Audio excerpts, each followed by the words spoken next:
Hi you guys, and welcome back to my channel. Okay, it has been a hot freaking minute since I was able to sit down and film a video, mostly because my editing software sucks. And so I am so excited to finally be making this video because I finally got my hands on a new Apple laptop, which means I finally got my hands on Final Cut Pro. Thank God. This video is going to be a little bit different because I decided a couple weeks ago, I was thinking about it a lot, and I was talking to my boyfriend and I was like, you know, I think it would be really beneficial for a lot of the people that I know, or just like in general, to talk about the things that you should expect or know if you are dating somebody or want to date somebody who is in a public service field. So firefighter, police, military, all those types of things. And I realized I know a lot of people who are in those kinds of relationships or have been in those kinds of relationships. And so I was like, you know, I think that'd be a really good idea. So I did a poll on my personal Instagram and it was very well received. And so I was like, okay, let's do this. But I obviously didn't want to do anything until I got my editing software, which I now have. Thank God. So I DM'd a few of my friends who are in relationships with people in the military. I am obviously dating a firefighter, and my grandparents, my grandma was married to my grandpa, who was many years ago a battalion chief for Ventura County, California. And so, you know, my family and myself have experienced quite a lot of this. So I figured in terms of that, I think my experience will go pretty well in terms of, you know, I don't really need to ask people about it. I did ask quite a few people, and so the one thing that I want to do first before I get into like each individual like field is just kind of like generic like things that you should know like across the board. You know, any one of these like fields, it doesn't really matter. I think is just, you know, important stuff to know. Before I get into this as well, I would just like to say if you are excited about this video or you like this video so far, go ahead and give it a thumbs up. Make sure to subscribe and hit that notification bell so that you get notified anytime I post a new video, because I definitely will be posting more now that I have the proper software, which I'm very excited about. So make sure to do that, and we will now get right into the video. Across the board, if you are going to be in a relationship with a person who is in this field, you are going to learn to be extremely independent if you are not already. It's one of those things where, you know, they're off doing their thing, they're doing what they need to do, and you just either, you know, obviously if you have, you know, whatever job you have, that's the thing that you focus on. Have hobbies, obviously, like go to the gym, do something, just like keep yourself busy. Learn to be okay with just hanging out with yourself, because it's going to happen a lot, and there's going to be times when you're not expecting to be by yourself, and it's just gonna happen, and you're gonna have to kind of roll with it. And I think, you know, obviously some of the things that I'm saying, people are just gonna be like, well, yeah, like duh, but I'm just putting this out there because it's across the board generic information. Another thing across the board for all these types of positions is you will get used to the idea of not having them around on special occasions. So especially in the first couple of years, like rookie stage is very much like the rookies are the ones that, you know, you should be covering for people on holidays who have kids so that they can spend holidays with their kids. If, you know, there's something that happens, they're like, hey, like, it's a holiday, these things tend to happen a lot on holidays, times where you really don't want them to happen, but things go down and they need to be able to go, and you just have to be okay with it. And it sucks sometimes, like, you know, it's what you sign up for, but that doesn't necessarily make it feel any better. So I get that, like I've kind of been through that myself. So it's just one of those things where, you know, it's part of the like supportive role, is you're just like, well, you know, it kind of sucks, but obviously like what are you gonna do? So there's no point in being like upset about it when it's their job, you know, like you can't do much about it. Another thing for just generic across the board for all of these fields is, and this is gonna sound like super common knowledge because it should be like this in any relationship regardless, but having very strong communication and trust is so important. Like obviously in any relationship, like those are extremely important things to have, and like make sure that those are like really, you know, on point, because you're gonna be dealing with a lot of stuff, and that stuff you're gonna be using a lot, because, you know, there's things where you might be upset about something and you don't want it to come off as like you're upset with them, and, you know, it could just be the situation, but trying to like really pick your words wisely, because you don't need to argue about stuff that's like, there's no reason to argue about it. You just need to be able to talk to your significant other in a way where it's like they know it's not their fault, because it's not. It's their job description. They're not choosing to be like, hey, bye, like I gotta go. It's like, this is their job. This is what they're being called to do. That's it. End of story. Number 2, trust is so significant. I can't even begin. Obviously, in every relationship, like, you don't have to be in a relationship with somebody in this field to understand that trust is a huge part of a relationship. Like, duh. You know, we all know that. But when you are with someone who is, if you're like me, let's say, and you are the girl in the relationship, and your significant other is the guy, and he is in whatever field, there's going to be, I promise, because I've already experienced this, people, you know how they say girls love a man in uniform? It's very true. And so when they're working and they come across people in a more casual setting where it's like, I don't know, it happens. Like, they're doing their job, but they still come across people and people talk to them like casual conversations. It happens all the time. There's going to be people who will approach your significant other specifically because they're in a uniform, or as soon as they say like, oh, this is what I do, people get all like googly eyed and they're like, oh my god, what? So it's like, don't get me wrong, of course, like, it's great because you kind of, you see them in more of this like heroic light, I guess, which I know a lot of people do. You know, to them, this is their job, this is what they wanted to do, this is what they signed up for. So just, if they come home and they're like, yeah, you'll never guess like what happened to me yesterday, like some girl did this or that and I was just laughing, you know, in my head, but obviously you're nice to them in person.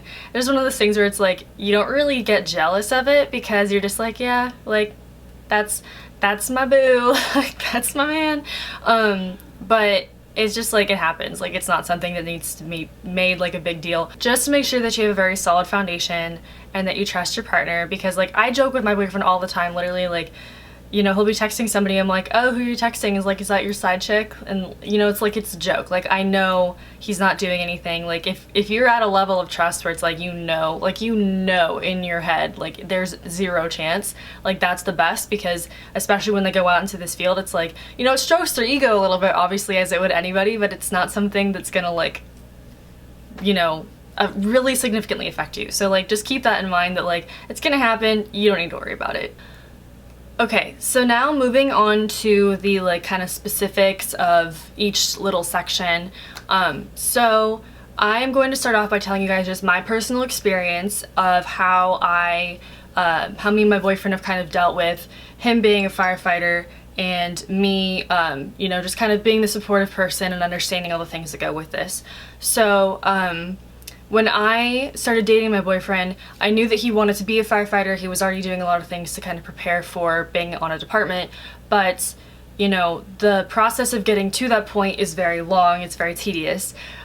So what I would suggest is make sure that you really fully understand what exactly it is that you're getting into, because when you're a firefighter, the schedule, once they're in the department, like for the next 30 years of your life, it's going to be, they work every other day, usually, unless they take like, you know, an extra day, whatever. Then they have 4 days off. You know, that's going to be their schedule. That's just going to be something that you have to adjust to. And honestly, sometimes it's kind of nice because like they're going to work and you're just like, okay, cool, like I have a day to do things I need to do, whatever. Obviously, whenever they're off, it doesn't necessarily mean that you have to be around them. Like, I know a lot of people prefer that. And in the fire department, they really do emphasize, you know, spending time with people that you care about when you're not working, because family is so important to the fire department, as it obviously is to everybody. But, you know, my boyfriend's always talking to me about how, you know, those are the values that they really care about, which I think is great, because, you know, you're the support system, you know. So when they're off work, they want to take a lot of time to be around their friends, around their family, and like that's really important. But also, like, it's okay to just like not, you know, like, as is with any relationship, like, it's okay to just have a chill day with yourself, you know? Obviously, that's just normal. Around the time where my boyfriend found out that he got into the fire department for the department he wanted to get into, I had come to the conclusion and the understanding that I was going to be overloading my units, which I've talked about on my other videos, so I don't want to go into it right now. But I knew it was going to be a really heavy course load for me for that final semester. And so I was like, wow, like this is kind of gonna suck. And then that's around the time where we found out like, hey, he's gonna be in this academy for 6 months. And he comes home every day, so it's not one of those things where it's like the military where you go away for like, 6 months. But it's still hard. It's one of those things where you're very happy because you're like, wow, like this is it. Like once, if you can pass this, like you're good. Like you just gotta keep your head on straight, like blinders on, like this is it, like you're good, then, you'll be fine. So for me, my best advice for anybody who's going through that part of your relationship is that department, that academy is going to be very stressful. It's going to be intense. And the best thing that you can do is just be there for them in whatever way that they want you to be there for them. Obviously, if you're dealing with a lot of things yourself, like that's okay, because they have their family too, hopefully, like they have people that can be there for them and, help them out whenever they need them to be. So for me, it was really fortunate because we were both like, wow, like we're both gonna be really busy during these next 6 months. Like that's probably a good thing because I would have probably gone freaking insane not being able to see him, as often as I would like to. My best suggestion is to, what me and my boyfriend decided to do was we decided that once a month we would set aside like a weekend or whenever he was able to, do something, that we would go and have a date night, because it's still extremely important, obviously, when you're going through this type of stuff to, set aside like time, like just really good quality time with each other. So that was super, super helpful. Like honestly, it helped us get through so much. Like that was when we could really have like a lot of like conversations, like talk about stuff that was going on, talk about stuff that either was like, we were having a hard time with, whatever it might be. But it was just nice because when you're able to spend like that little amount of time with them, but it's like really good quality time, it was the best. So just make sure that if you're in that situation, I definitely recommend it because it helped us significantly, like 100%. It helped so much. Second thing with the fire department, once you pass, hopefully, the academy, you get into your probationary year, which is the first year that you are on an actual fire department, is your rookie year, which is, basic knowledge. But during that year, there's a lot of things that they have to do. They have to study for drills, they have to, their captains are gonna ask them random questions all the time, trying to make sure that they know what they're doing, all that fun stuff. So the best thing that I was able to do, if you're like me, like obviously, you and your significant other figure out however you can do it. The thing that I was able to help my boyfriend with was when he had drills and he had to know like exactly where every tool was and what was in each drawer and like where it was located. Like it's so specific. I am blessed with the gift of being able to memorize things relatively easily. It takes me a couple times to like look over something, but after a while, like I'm pretty good at like getting it all down. So what I did was I would look at the pictures and I'd ask him, okay, what's in this drawer, what's in this drawer, what's in this drawer, and then I'd say like, okay, what else is here? And like after a while, like I would start to remember what was in them. So I'm like, if I wasn't looking at it, I'd be like, okay, you're missing something. Like, what are you missing? Or like things like that. So however you know that you're really good at something, if you're able to help with that, like it's super helpful. So don't be shy in using your own skills to help your significant other, because that's what that is all about. Okay, so the third thing with the fire stuff, I think it's the third thing, hope I'm right, is that when you are A, trying to get into it, or B, you're already in it with everything, you are going to have to understand that there's going to be a lack of time that this person is allowed to spend with you. Whether it's you're going through the academy or you're going through something like the very beginning stages of actually being in the department, there's not going to necessarily be a whole lot of time with you and that other person. So you have to just really understand inside yourself that it's not that they're like trying to avoid you, it's not that they don't want to spend time with you, it's that this is so important to them that they really want to make sure that they are at their absolute best, that they're not going to mess anything up, and it can be really stressful. So you're just that person that, if they need to vent, they just, need to talk for a little bit, like you're just there. Sometimes just being around you is just really helpful to kind of like decompress. So whenever you have the chance, obviously that's something again that you work out with your significant other, whatever works best for you guys. But that's the whole thing, is to just communicate, work with each other, figure out what you're gonna do, what's gonna work best for the both of you.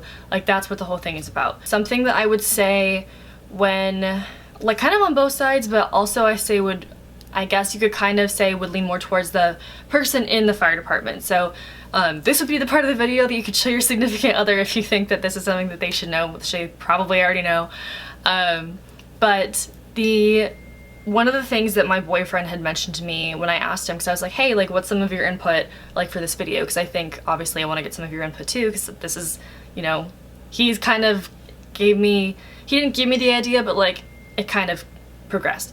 The thing with being in the fire department is you are going to be tired a lot. A lot. So when they work 24-hour shifts, which means that anytime during that 24-hour shift, when they get a call, they get up and go. Doesn't matter if it's 2 in the morning, that, you know, sound comes on, lights come on, they go. So when you are dating somebody and your fire department significant other comes home and they are flat exhausted because they had a call every hour on the hour and they got like 2 hours of sleep the night before, the best thing that I can suggest for the person who's like in my position, let them sleep. Even if they sleep till like 2 o'clock, just let them sleep because they're gonna need it. Otherwise, they will be very cranky. And I'm not saying that to be rude. I'm just saying if you're the person on the other side of that, like if you're my boyfriend's position where you are the firefighter, you understand that when you are that tired, you get cranky. And that goes for like anybody, obviously. But especially if, depending on what you dealt with, depending on what you saw, you're just like, man, I need to sleep. Like I don't want to do anything else, which is totally valid, like it completely makes sense, but just as a heads up is like, learn to control, if that's the best word for it, how you act around others when you're tired. Like obviously you tend to have a shorter fuse, more things are likely to irritate you just because you're tired, like you just need rest. And so my best suggestion from my boyfriend as well is that he said, just learn how to control how you act around other people when you're tired, because a lot of the times like they're just asking you a question or, you know, whatever it may be, and then you like jump down their throat. It's like, look, I know you're tired and it's completely valid that you're tired, but it's not my fault. So it's just one of those things where it's like, don't get me wrong, like I get you're tired, trust me, like we get it, like don't even, like that's not the thing. It's just like, hey, like take a second, like go to sleep, but like it's not my fault, okay? So it's like, okay, so this next thing is something that can definitely be considered to be like across the board, for sure, honestly, is if you're in the fire department or really anybody, and you had one of those days where you went to a scene and it was like horrifying, like one of those things where it's like you tell stories about it years down the road, like that kind of bad. Sometimes your significant other's gonna come home and you're gonna be like, oh, like how was your day? Usually what you say. They're gonna look at you and they're gonna be like, I don't even want to tell you about it because it was just so horrendous. And that's entirely possible. That can totally happen. You're answering a lot of medical calls, like car accidents and things like that. So it's definitely something that can happen. So just kind of be prepared. Something else that I think could also be pretty well considered across the board is, it sounds kind of like bad, but it's honestly really true, is that there's gonna be people who don't like or like approve of what your significant other is doing in terms of a job. It's just, it happens. You can't really do anything about it, obviously. And sometimes it can get really frustrating because you see people either like commenting things or like just saying really negative things about them, and it's so frustrating for you because you're living this life where it's like, I've seen what they do, I know what they do, they're trying to help people, and it's really hard to hear people like say negative things about them. But it's one of those things where it's like, it comes with the territory, so like try not to let it bother you. The thing that I thought was funny about when I go to talk about the police is that I don't know anybody who is dating a police officer, and I don't know how, because where I live, it's like I would really think I would have been able to find more people, but I couldn't. I couldn't find anybody. So I was like, okay, I can't not include them because that's extremely significant part, as is, you know, both of the other ones. But I did a lot of research to try to make sure I was being as inclusive of, you know, cops and military as I am of firefighters, because obviously like I live the other one, so it's kind of hard to, you know, talk about stuff when you don't really have people that can tell you what to do. So something else that I found when I was doing research on the cops part is that if you're a significant other, you are supporting somebody who is hated by one half of the people and loved by the other. And that's something that's definitely going to probably have an impact on your, that made sense. So there's going to be people who like probably openly talk about how they don't like what your significant other does, like in front of them or like to you, and that can be really uncomfortable. But my suggestion is to just like, you know what, like let them be upset, because at the end of the day, like when a person calls for help, your significant other is going to be the one that goes and helps them out. So something else that I saw in this, I was reading a few articles about the thing with police. Learn to know when to press to make sure that they're okay, and learn to know when to leave them alone so that they can deal with things themselves. Sometimes when they've seen things, they just don't want to talk about it, which is completely fair, because if you're a police officer, you've probably seen some crazy stuff. So I was trying to find stuff with like what should, like if you're in a relationship with a cop, like what does the police officer look for in a person that, you know, they want to date? What do they need from you? And so from their perspective, I wrote down apparently prepping meals because they need you to is apparently like a really big thing. I don't know this, I'm just reading what I found. When they have their six, again, I feel so weird talking about this, I'm sorry. When they have their six, both sides act and think in a way to maximize each other's benefit and not just your own. Which again, I think is really relevant in like all of these relationships. Understand that when you're a police officer especially, the job goes with them wherever they are. So they might be acting a little weird if they're out in public. Maybe they see a person that is acting really suspicious, and you know, it's their job to protect people, so they're probably going to be super aware of their surroundings. They're going to be looking at everybody around them, seeing what the situation is, because that's part of their job, and it's kind of hard to like turn that switch off when you're out in public, you know? There is an emotional armor that comes with being a police officer, so it's very difficult sometimes for them to learn how to be vulnerable and like show emotions, because you spend so much of your time trying not to do that, especially when you're on scene. It's like really important that you don't do that. Fire, police, or military, obviously, like it's very important to kind of like blinders on, like focus on what needs to get done. So, you know, it can be kind of hard to take that emotional armor off when you are home. Spouses, it says to make an extra effort to show that you are the safe space for them to be vulnerable, and to communicate with them, because that's what you're there for. Again, you're the support system, and that's the same thing for police as it is for fire, as it is for military. Try not to show your police officer significant other that you're worried all of the time, because, and this is actually something that I didn't really think about, but I think it's really interesting. It says that don't show them that you're so worried all the time, because it also makes them think that maybe you don't really have full faith and that they've been trained properly, or that they know what they're doing. If you are confused about things that they're in their training, like you don't really know how something works, like, and that's what's making you concerned, like just ask them questions. And that's a big part of communication, which in this article, communication was like in bold. So clearly that's a really big thing here too. Ask them questions, like, and that's the thing too, is with any like fire, police, military, ask questions. If you don't know what something is, or if you're confused on how something works, just ask them a question. Just be genuine about it. Be like, hey, look, like, I don't mean to sound like I'm questioning you, but like, I'm just genuine question, like, what is this about? The next thing is you need to be strong, supportive, and accepting, because you are their rock even if they don't say it.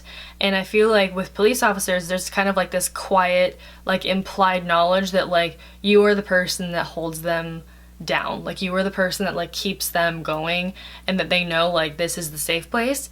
So yeah, just be that strong support system that you know that you can be, which can be tough at times, obviously, because hello, like that's a very difficult situation to be in sometimes. Police are highly unlikely to hang out with anybody who talks crap about the government or other police officers, which makes sense, because like why would you want to hang out with somebody who talks, you know, says negative things about what you do? It just kind of makes sense. Like you're not going to want to hang out with somebody who's like, I hate cops, obviously, you know, that's not how that's gonna go. So now I'm going to talk to you guys about the military stuff, which I am so excited to talk about this, because I have so many friends who are in relationships with people or are married to people in the military. So let's get into that one. So the first person that I am going to reference is my girl Megan. Obviously she knows who she is. But I had asked her, hey, like, I'm gonna be doing this video. You and her boyfriend is one of my really good friends too. And so I was like, you guys have been with each other for like 5 years? That's freaking crazy. She said, I don't know what to say. The distance was really hard for both of them. Obviously, her boyfriend is a Marine, so that whole boot camp experience was extremely difficult for them. It was I think it was like our first year at college, and I remember she was having a really difficult time, like not being able to talk to him. She said not talking and only writing letters was terrible. She said she would cry every time she got a letter from him, and that once he was done with boot camp and he was gone a lot, and our communication was limited, you just have to get a strong foundation to get through it. So basically, her advice was be prepared to not talk, which is something that is probably very difficult, because how do you get used to like talking to somebody every single day, and then it's like 5 or 6 months, like I don't, you know. So she said it is extremely difficult. You just have to make sure that you both have a serious understanding of what you're going to be dealing with before your significant other leaves. My other friend, my girl Zoe, hope your baby's doing well. So I had asked her, same question, like, I'm doing a video, what would you want me to tell people? And I actually really like the stuff that she said, because she is, and I will go into this later, like she said this herself, she's like, she is the stereotypical, we met 7 months later, we're married and have a kid. So that is a very stereotypical thing to do for people in the military. So we all know that, honestly, like that's nothing new. But so I asked her, so she said, the biggest thing I've learned as a military spouse is to be flexible. Plans are constantly changing. Side note, this is especially true for her because since this whole thing with Corona has gone down, they have told her like so many different months to which, like, he was supposed to be home in like April, now they're saying it's like June or July, like they don't even know anymore. So it's been rough. So love you, Zoe, I hope you're doing well. She said, plans are constantly changing. You are alone for long periods of time during deployments. Depending on the location, sometimes you won't be able to talk to your significant other for months, and other times you can talk to them every day. You never know when you'll have to move to a different base, or if your significant other will have to go to training or a class for a couple weeks, or if they'll be home for birthdays, anniversaries, and holidays. In her experience, she said that out of the almost 11 months that they've been married, 8 of them have been spent apart in different countries. The time difference during deployments can be frustrating, but you get into a routine. For her, he would call her on his lunch break, but when she's about to go to bed. She says, but for me, it's kind of exciting waiting for him to come home and testing my strength on my own and showing my support and love for him in unique ways while he's gone. It's brought us a lot closer together because we've had to learn how to communicate better and accept uncertainties and deal with adjustment periods when we are apart and when we come back together, which I think was so well worded, so like, thank you. And then she said, I asked her, any advice that you wish someone would have told you before you got into this? Because I think everybody could always use a little bit of advice before they jump into something. So she said, people talk a lot of crap about your relationship, especially if you actually fit the stereotypes. It is true that military relationships move fast most of the time because of that uncertainty of the lifestyle and maneuvering around deployments or moving bases. But you have to stay strong in your relationship and don't let what people get to you. Don't let what people say get to you. We literally got engaged 7 months after meeting, got pregnant the week after, and got married 2 months later, and I regret none of it. But people talk and have spread rumors and make jokes and put me down a lot. I didn't expect that, but I've also learned to laugh at myself and to stand up for myself. And so I just love her because she's dealing with so much and she's so strong. And so I had asked her, like, well, what are people saying? Because, like, you know, I haven't lived this before. Like, I want to know, like, maybe what other people deal with, what you might deal with if you're looking for a military relationship. So she said, people have said the only reason he proposed to me was because I was pregnant, but I didn't actually get pregnant until after we got engaged. Or they say he only wanted to marry me for the extra money he gets, or that I only wanted to marry him for the extra money, or that we probably both cheat on each other all the time and it won't last. I was like, that's like really messed up. So she said it was rough at first, but we laugh at it most of the time. We started joking with each other about it because he's not really emotional or sensitive to that kind of stuff, so he's helped me toughen up about it. Good for you. Good for you. Then I said, what do we have here? well, she said at first, because she hasn't seen her husband in a very long time because of Corona. So she said, at first I lost my mind, but I'm just accepting it now. We just keep joking. Hopefully he makes it home before Charlie, her daughter, graduates high school. Her daughter's literally like baby. She's like a couple months old. So yeah, and I really appreciated Zoe. Thank you seriously so much. Like, that helps so much. So definitely, like, people are gonna talk. That's how it's always been. I did ask, who else did I ask? Oh, my girl Alexa. So one of my friends, I met her a few years ago. She is married to, I think he's in the Navy. I hope I got that right. She said the first thing that comes to my mind when telling someone about being in a military relationship is setting expectations. You just can't do it, or you'll constantly be disappointed and want to point fingers at your significant other and blame them even when it's not their fault. Whether it's a birthday that can't be celebrated as you like, vacation being canceled at the last minute, or not knowing a date you can plan anything, you have to wholeheartedly believe that your partner wants to be there and do those things with you, but they just can't control it. You just have to be flexible, otherwise you'll make yourself and your partner miserable. Military life can be difficult with all the moving too. It's hard to plant yourself and your family in one spot just to pick up and move in the near future. In her case, she says, my husband and I have been married almost 2 years now. In the first year, we lived in 3 different states, now totaling 4 in our entire marriage.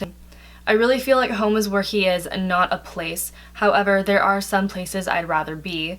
With all the consistent changes and struggles and often being alone between trainings and deployments, you have to find your tribe, which I was about to get into this. The girls that you can go to and talk about all these events happening. You certainly learn to open up to people faster and how to create friendships with people going through similar situations. Obviously, other military spouses don't have to be your only friends. But it's easy to connect with people who are in your shoes. I'd recommend finding that tribe to any military girlfriend or spouse. Put yourself out there and make new friends. So, fantastic advice from Alexa. Thank you, girl. Love you so much for that. So, as you guys can tell, a common theme here is you can't expect them, like, it's really hard to make plans for really important dates, which can be really difficult, but it comes with the territory.